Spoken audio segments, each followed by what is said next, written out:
Welcome back. I'm Dustin, here with Revere Glass. If you've been a long-time subscriber, thank you so much for your continued support. If you're new to the channel, please make sure to hit that like, subscribe, and turn on those notifications so you can be ready for new videos when they come out.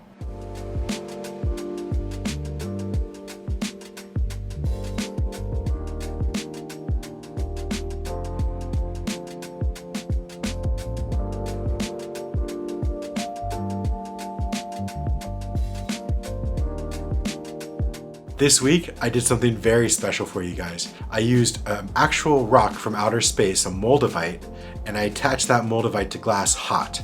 It's a really interesting technique. There's only a few things that have the same coefficient of expansion as glass, which means that when it expands and contracts, it does it at approximately the same rate as borosilicate glass. And I'll be sharing that with you guys. And at the end of this video, I'll be giving away the powerful jack piece and also these firebug tools, which everybody seemed to want. So make sure you stay tuned to the very end to see if you won the tools or the piece. And of course, comment in this video so that you can win this Moldavite pipe that we made this time as well.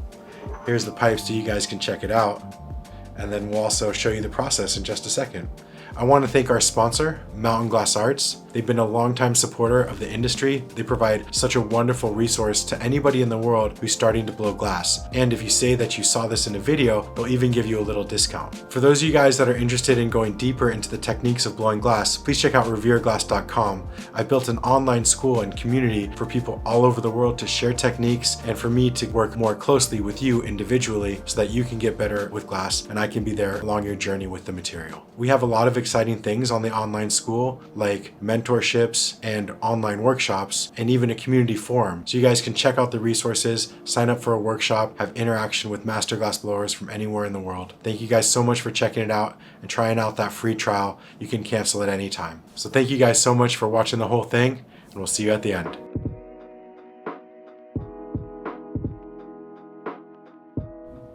So Moldavite is a forest, sometimes olive or bluish green, vitreous silica. It's a projectile rock basically formed by a meteorite impact into southern Germany, Czech Republic area. And this means that this silica was created by some of the components in the meteorite mixing with the planet with all of that heat and pressure, which created this beautiful glass. It's a tektite. Other tektites are also compatible with borosilicate as well. And this one in particular is just absolutely beautiful. So it's really cool to be able to use something that was created by this impact in my artwork. So the first thing I'm going to do is prep up the tail of the Moldavite piece. So I'm going to blow out a little bit of this yellow color, which I believe is terps, is the one that I'm using here. Maybe the old school terps. I'm just going to create a quick little moil and then collect the glass on here to blow this out into a nice sphere. And I know you guys have seen this technique many times, so we'll fast forward through this a little bit. And then I also prepped up some additional sections that are solid color blowouts as well. Just going to remove the last little piece of glass there. And now I'm going to try to get this heat in there really nicely and get this core heat in there. So I'm going to heat this up, bring it onto the marver, and then blow just a little bit. You can see it expanding a little bit off on this one, and that's okay. What you have to do is continue to blow through that thicker part while you let the thinner part cool. And so as long as you're paying attention to the rate of breath, you can even it out a lot in just this initial blow. And then you go back in here, heat it up and condense it back and forth a few times, and that'll really even out that wall thickness to something that you can use.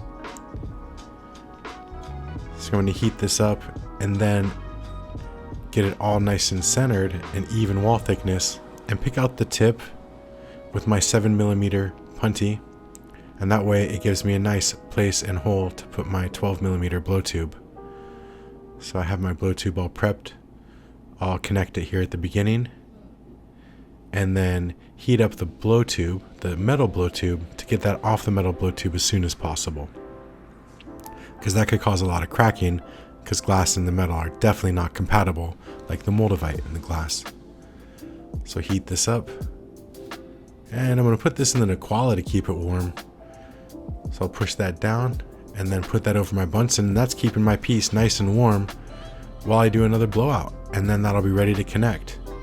So this time I'm going to use a nice transparent blue. I think I used Blue Dream in this one. So I'll push that last little bit in and remove it. So I'm getting ready to blow this one out and heat it up.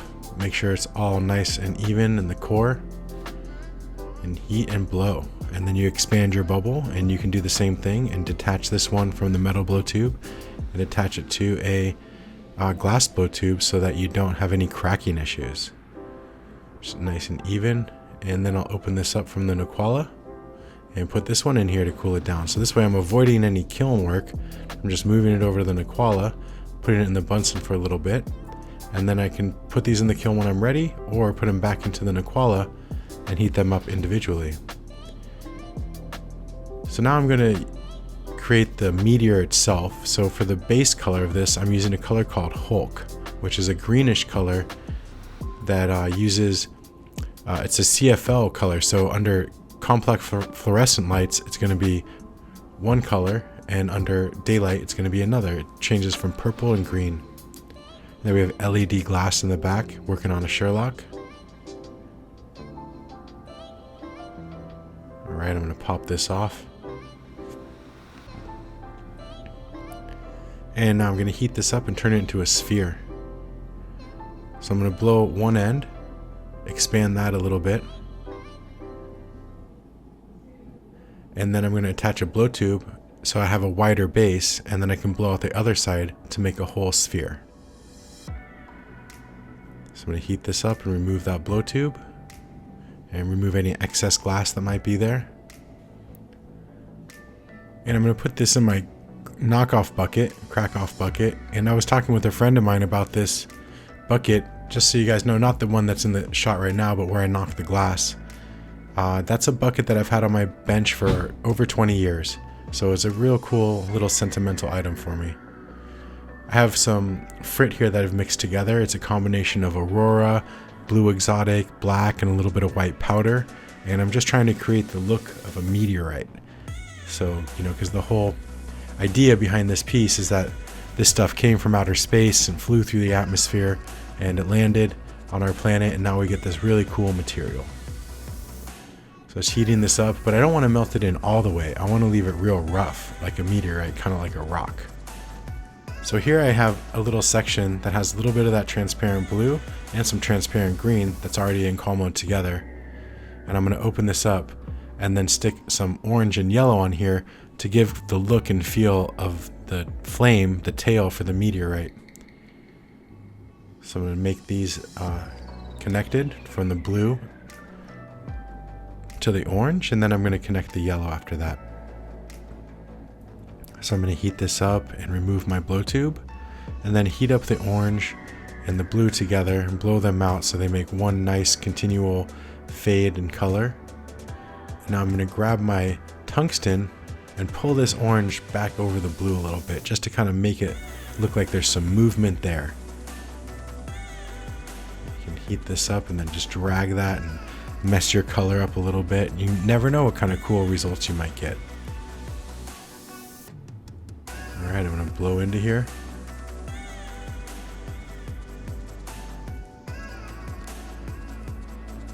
Alright, put that aside. Now I'm going to open this up with my jacks, and then we're going to get ready to attach this transparent yellow section to the tail as well. Use my jacks, just starting off with one blade at a time so I can open this up, and then I'll heat this, marver it a little bit, and connect it right on, and continue to make that tail and that meteorite.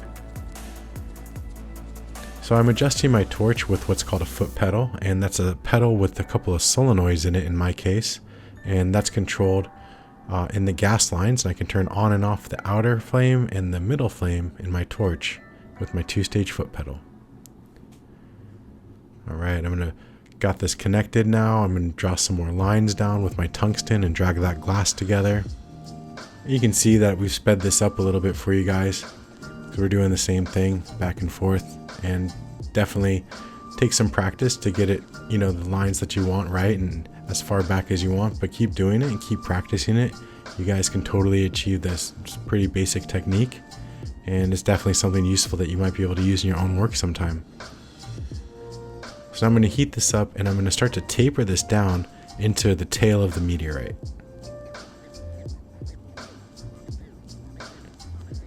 Alright, now that we have that kind of started, I'm going to try to apply a little bit more heat to the end because you can see that it's a little bit wider there. So now that it's some heat in there, I can pull that down and still work with that taper. I'm going to do the same thing at the front. Just try to taper this into approximately a cone. And I'll blow out the end and attach a blow tube there. So I'm going to flare this open.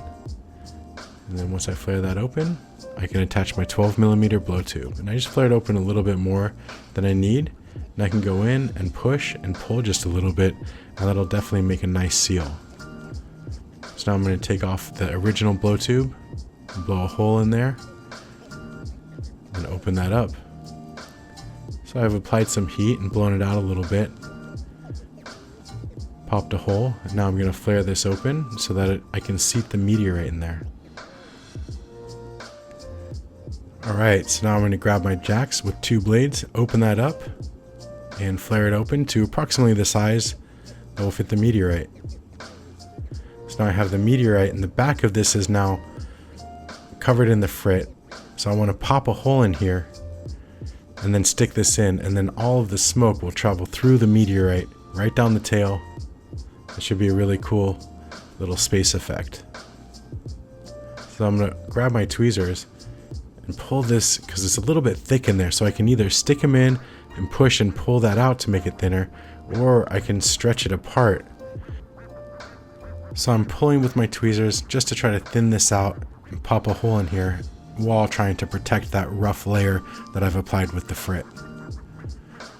Now I'm gonna heat this up, attach my blow tube, and then I'll be able to apply the frit to the other side of this and stick it in. Pop a hole in here. That way the smoke will travel all the way through. And you know, meteorites, they can be any shape that you want. I made mine kind of towards the spherical shape, but you know, feel free to make it longer or any shape that you want. And I'd love to see the pieces that you make that are inspired by this.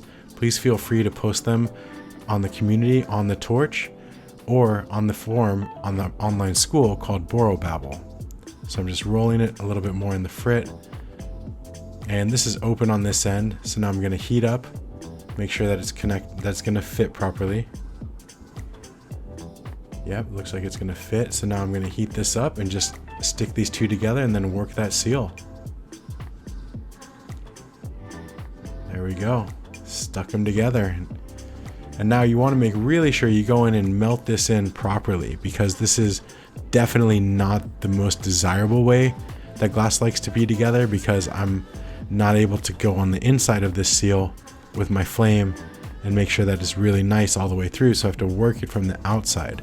So I'm using my tungsten to go across the whole thing to make sure that there's no gaps, no bumps, no holes, nothing like that. Just kind of moving the glass just a little bit so that I can control how the seal is going and how smooth it's going to be across the whole thing. So I'm using my tungsten to kind of shape it and keep it steady. You can see that we've sped this up a little bit for you guys. Right, so now I'm going to go into the other side and make sure that this is melted in too. And I have to be really careful with the frit. I don't want to melt that in, because if I melt it in, it's going to get smooth. And you can see all around that seal, it's getting a little bit smoother than the rest of it. So that means that I'm going to apply a little bit more frit at the end just to give it that rough texture. Alright, so we have the meteorite pretty much attached there now, and I'm going to pop the hole for the bowl.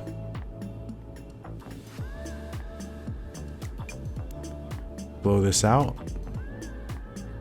You can see it just reaching the surface. I'm trying to really not melt as much of this frit in, but I do need the stuff in the bowl itself to be smooth. So now I'm going to blow out the carb. Also the same thing with the carb. Melting this carb in will definitely melt the frit a little bit, so I'll do another layer after this to make sure that it's nice and smooth looking. Alright, so I'm going to attach a little bit of this clear here, and this is going to give me a nub to attach the Moldavite to. and I heat the Moldavite up in the kiln and then heat up the little bleb and attach that. You want to be really careful not to melt that Moldavite in, because you don't want to ruin that beautiful texture, that naturally occurring texture of the Moldavite.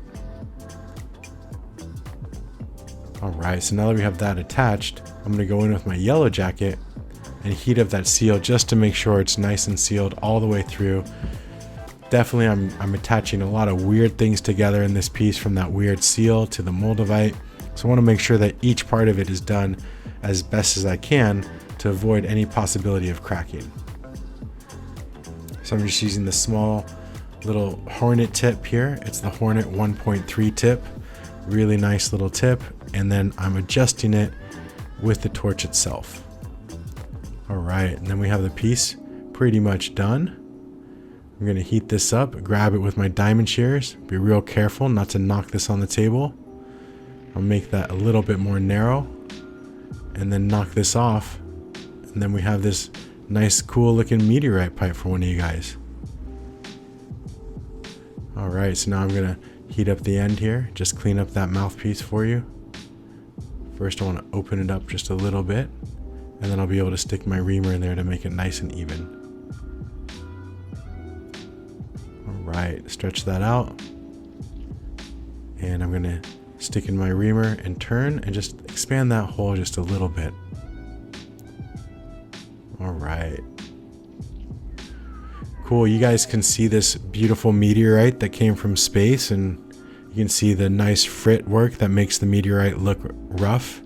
And here you can see the fade that I used for the tail of this piece. It was a lot of fun making it, and make sure you comment on this video so that you can win this piece. Thank you so much for watching. Thank you guys so much for checking out that Moldavite piece with me. I really enjoyed making it, and it was so fun using something that was from outer space in my process of art.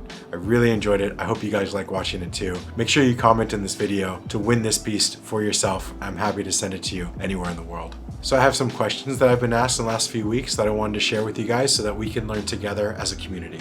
The first question is by Landon Williams. He'd like to know how I got my first opportunity to work on a torch. And I think specifically he's referring to glass blowing, lamp working. But my first opportunity on the torch was definitely with my dad, who's a master goldsmith.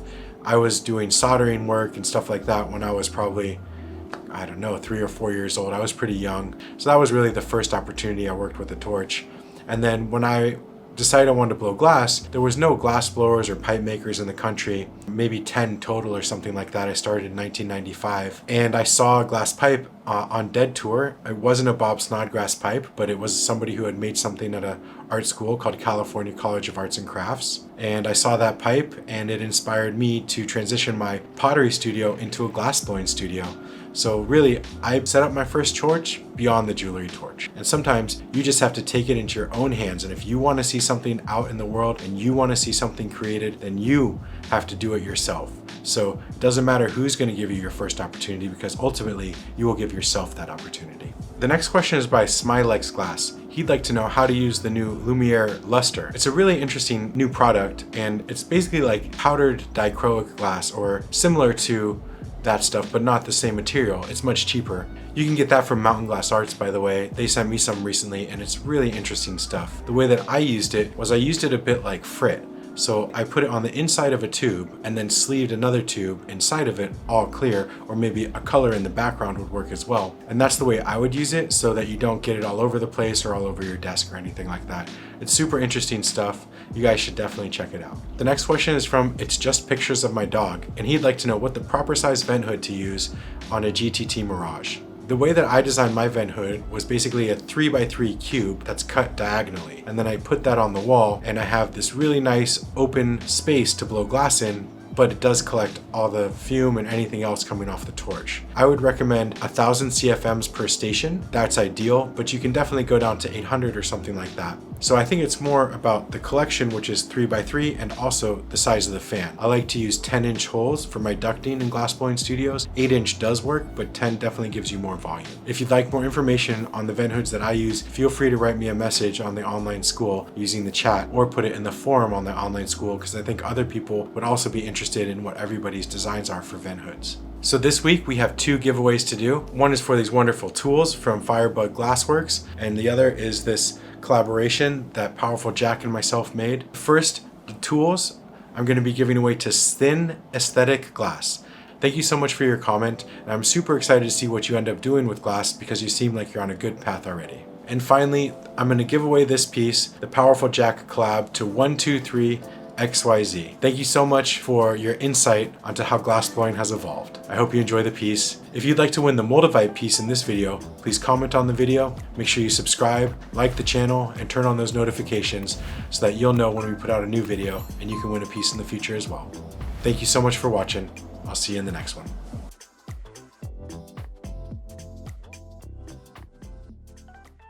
Welcome back, you guys. Thank you so much for checking out that video on how I used Moldavite from outer space and made a pipe out of it so that you can get spaced out. All right, for the question. Welcome back, you guys. Thank you so much for joining. I'm Dustin, and today we're going to be going over some glass blowing stuff. That sucked. Welcome back. I'm Dustin. What do I usually say here?